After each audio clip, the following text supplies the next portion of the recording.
Hello students, welcome to my page. हमारे पहले के वीडियो में हम लोग रिपोर्टेड स्पीच के दो सेक्शन पढ़ चुके थे, अफर्मेटिव सेंटेंसेस और इंटरोगेटिव सेंटेंसेस। अब हम आज की वीडियो में जिसका पोर्शन है वो पढ़ेंगे हम इंपेरेटिव सेंटेंसेस। ना पहली बात तो यहाँ पे आती है कि what is the meaning of imperative. अब इंपेरेटिव सेंटेंसेस का मतलब होता क्या है? अगर कोई भी सेंटेंस आप लोग का मेन वर्ब से शुरू होता है, सपोज दैट कि अगर मैंने ऐसे बोला open the book, open the book, इसका जो फर्स्ट वर्ड है वो है आप लोग का मेन वर्ब।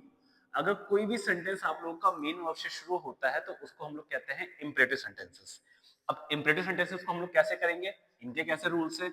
जैसे the teacher said to students, open your books at page number 45। Okay, सो हमारा जो सेंटेंस शुरू हो रहा है वो कैसे शुरू हो रहा है? मेन वर्ब से शुरू हो रहा है। अब इन सेंटेंस को सॉल्व करने के लिए हम लोग क्या करते हैं? सबसे पहला पॉइंट है हमारा again comma and inverted comma, ये दोनों हटेगा, इसे इसकी जगह पे क्या आएगा? Is replaced by two. अब जब टू लगता है तो टू के बाद से हमेशा वर्ब की फर्स्ट फॉर्म आती है, इस टू के बाद से यही वर्ब आएगा। अब ओपन की फर्स्ट फॉर्म क्या होती है? ओपन ही रहेगी, यहाँ पे इसका वर्ब चेंज नहीं होगा। There is no change. There is no change in the tense of reported speech। अगला पॉइंट हमारा यहाँ पे आ गया। थर्ड पॉइंट है कि जो said to है इसको कमांड से रिप्लेस करेंगे, said to। अब इनके लिए जो कमांड्स आएंगे वो commands according to the expressions.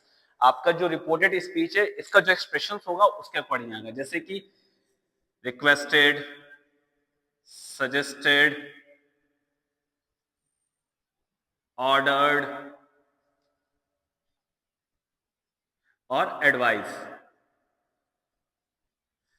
अब सजेशन भी सेम होता है और एडवाइस भी सेम होता है, दोनों का मतलब सलाह देना होता है, लेकिन इनकी मीनिंग होती क्या है?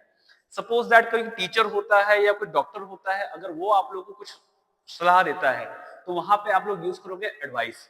लेकिन जैसे आपका दोस्त हो गया, आप लोग के सिबलिंग्स हो गए, हमारे सेम एज के होते हैं, तो वहां पे हम लोग क्या यूज करते हैं? सजेशन। अब जैसे यहाँ पे इस सेंटेंस को चेंज करना है तो द टीचर, अब जाहिर सी बात है टीचर तो ऑर्डर ही देगा। The teacher ordered students to. अब टू के बाद से वर्ब की फर्स्ट फॉर्म आएगी ओपन। योर सेकंड पर्सन है अकॉर्डिंग टू ऑब्जेक्ट, यानी कि स्टूडेंट्स के अकॉर्डिंग क्या देगा? Open their books at page number 45। एक पैटर्न और देखते हैं इसके अंदर। सपोज दैट एक लाइन है, the beggar said to an old lady, please give me some food to eat, please give me some food to eat, I did not eat anything from yesterday। अब suppose that इसमें हमको change करना है। अब इसमें change करने के लिए क्या करेंगे? अब बैगर ने तो लेडी से रिक्वेस्ट ही किया है, तो भीख मांग सकता है तो रिक्वेस्ट ही करेगा। The beggar requested an old lady to. अब आपके आंसर में प्लीज नहीं आएगा, टू के बाद से क्या आएगा? आपका मेन वर्ब आएगा। टू गिव, मी चेंज होगा first person according to subject him, some food to eat, full stop, I first person according to subject he. अब यहां पे आप लोग टेंस चेंज कर दोगे। ही डिड नॉट, ये जो सेंटेंस है ये आप लोग का इसका टेंस चेंज करेंगे। अब यहां पर डिड नॉट है, डिड नॉट मतलब कि simple past tense. Simple past tense क्या में कन्वर्ट होता है? पास्ट परफेक्ट के अंदर। ही हैड नॉट, वर्ब की थर्ड फॉर्म लग जाएगी eaten anything from the last day। ये इनका पैटर्न होता है। आप लोग के होमवर्क के लिए मैं एक क्वेश्चन आप लोग को जरूर दे रहा हूं, जैसे the colonel ordered, sorry, the colonel said to soldiers,